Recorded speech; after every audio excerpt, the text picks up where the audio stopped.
BJP നേതാവും നടനുമായ G കൃഷ്ണകുമാറിന്റെ സ്ഥാപനത്തിലെ സാമ്പത്തിക ക്രമക്കേട് വിവാദത്തിൽ കൂടുതൽ തെളിവുകൾ പുറത്തേക്ക് വരുന്നു.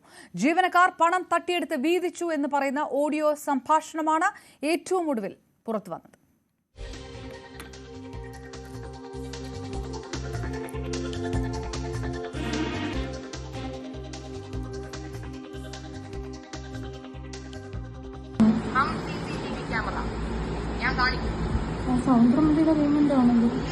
പേയ്മെന്റ് ട്രാൻസാക്ഷൻ മുഴുവൻ ഞാൻ എന്റെ യൂട്യൂബ് ചാനലിനകത്തൂടെ പുറത്തു വിട്ടു.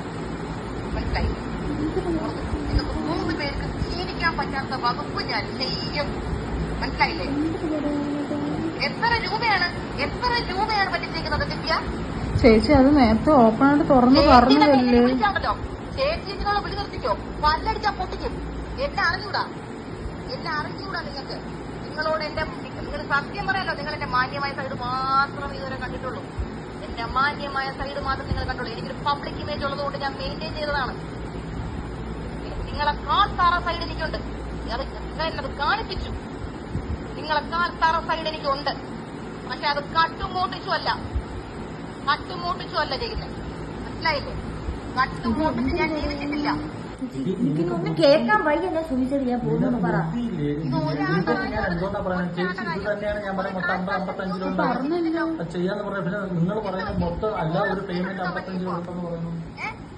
ചേച്ചി അതല്ലേ ചേച്ചി ഞാൻ പറഞ്ഞത്, ഒരാൾക്ക് 50-നകത്ത് വെച്ച് ഞങ്ങൾ ഷെയർ ചെയ്ത് എടുത്തിട്ടുണ്ടെന്ന്, കിട്ടിയിട്ടുണ്ടെന്ന്.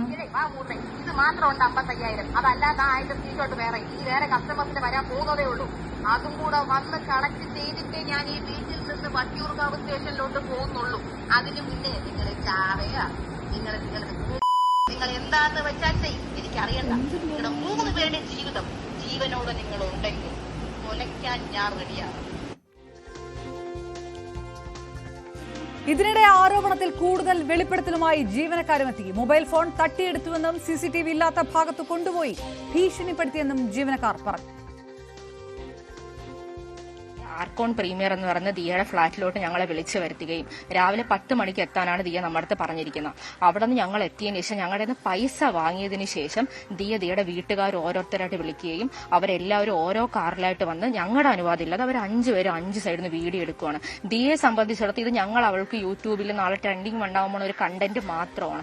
എന്തുകൊണ്ട് ഞങ്ങൾ ഇതുവരെയും പുറത്ത് വന്നില്ലെന്ന് ചോദിച്ചാൽ ഞങ്ങൾക്ക് അങ്ങനെ ഒരു പബ്ലിസിറ്റിയുടെ ആവശ്യമില്ല.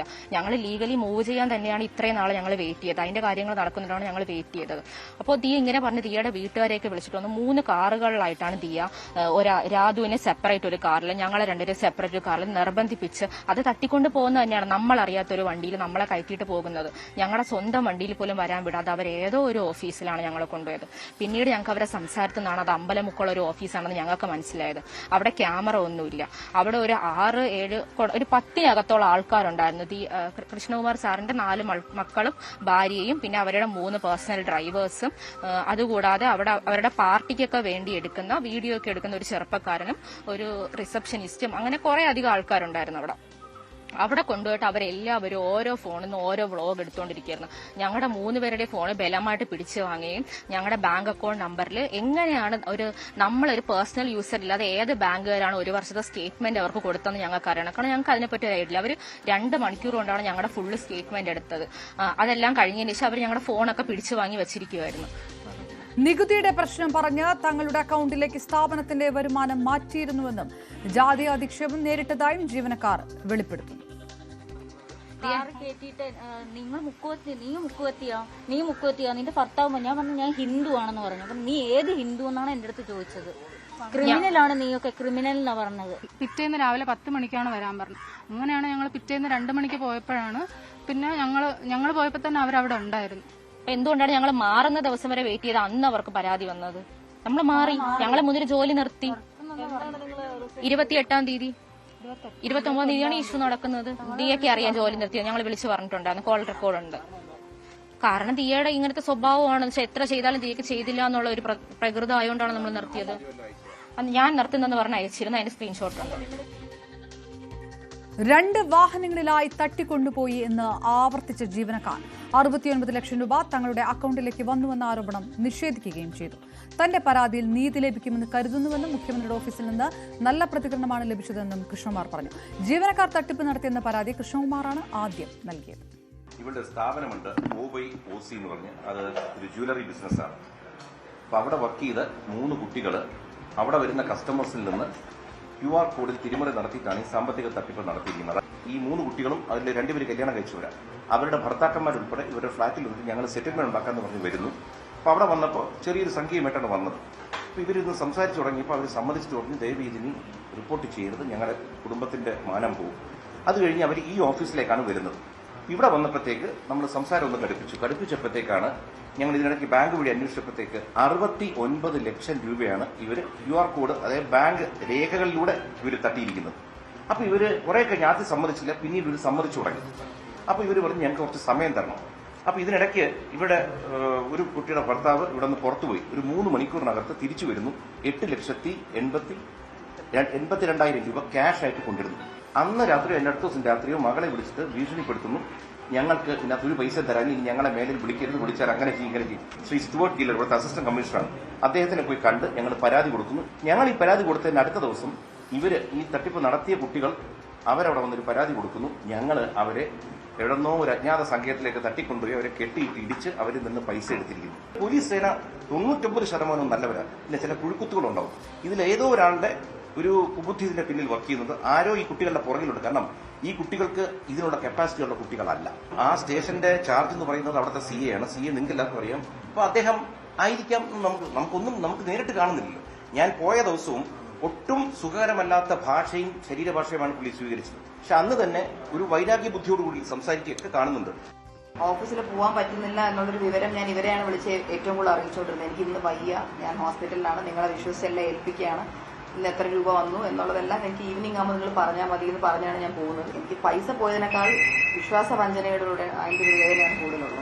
ഒരു ത്രട്ടൻ ചെയ്യുന്ന പോലെ ഒരാളുടെ ഹസ്ബൻഡിനെ വിളിച്ച് സംസാരിച്ചു. നമ്മളിത് കേസ് കൊടുത്തു എന്നെന്തോ അറിഞ്ഞു എന്ന് പറഞ്ഞു. അപ്പൊ ഞാൻ പറഞ്ഞു നടപടി നമ്മൾ അതായിട്ട് തന്നെ പോവുകയാണെന്ന് പറഞ്ഞു. അപ്പൊ പുള്ളി പറഞ്ഞു ഇല്ല പറ്റത്തില്ല, ഒരു പേപ്പറിൽ മര്യാദയ്ക്ക് എഴുതി തരണം, ഇല്ലാന്നുണ്ടെങ്കിൽ നമ്മൾ ഒരു പൈസയും തിരിച്ചു തരത്തില്ല എന്ന് പറഞ്ഞു എന്നെ ത്രട്ടൻ ചെയ്തു. അല്ല, ഇവരെടുത്തിട്ടില്ല, നിങ്ങൾ മാത്രം എടുത്തില്ല. നിങ്ങൾ എടുത്തിട്ടാണോ കൊടുത്തത്? ഇവരെടുത്തിട്ടില്ലേ? ഉണ്ട്. ഒരു സെക്കൻഡ്, ഇവർക്ക് നിങ്ങൾ അയച്ചു കൊടുത്തിട്ടാണ്.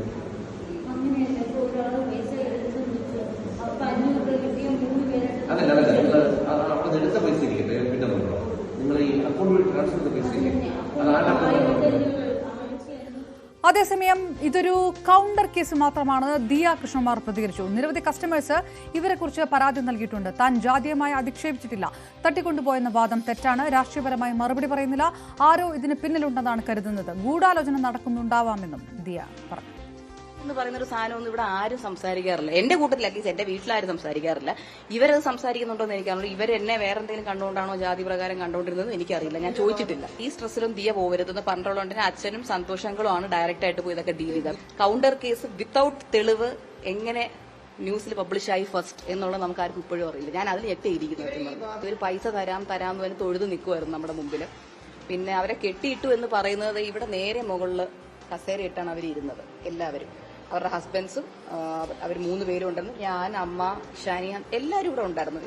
ഇവിടെ നിൽക്കുന്ന വർക്ക് ചെയ്യുന്നവരെല്ലാവരും അവിടെ തന്നെ ഉണ്ടായിരുന്നു. അവർക്ക് കഴിക്കാൻ ഫുഡ് വരെ അച്ഛന്റെ ഫോണിൽ നിന്ന് ഓർഡർ ചെയ്ത് മേടിച്ചു കൊടുത്തു. കാരണം ഇനി ഫുഡ് കൊടുത്തില്ല എന്നുള്ള പരാതി പോലും ഇനി വേണ്ടാന്ന് വെച്ചിട്ട് നമ്മൾ അതുവരെ മേടിച്ചു കൊടുത്തു അവർക്ക് കഴിക്കാൻ. അല്ല, അതാരും ഉണ്ട്. കാര്യം അന്ന് ഇവിടെ വന്നപ്പോൾ ഈ 3 കുട്ടികളെ നമ്മൾ കണ്ടതല്ലേ, ഇവരെ ഞാൻ 1 വർഷമായിട്ട് കാണുക.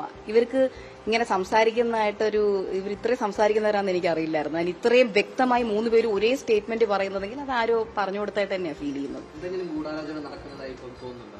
ഉണ്ടാവാം, എനിക്കറിയില്ല. ഈ പിള്ളേരായതുകൊണ്ട് പറയാൻ പറ്റില്ല.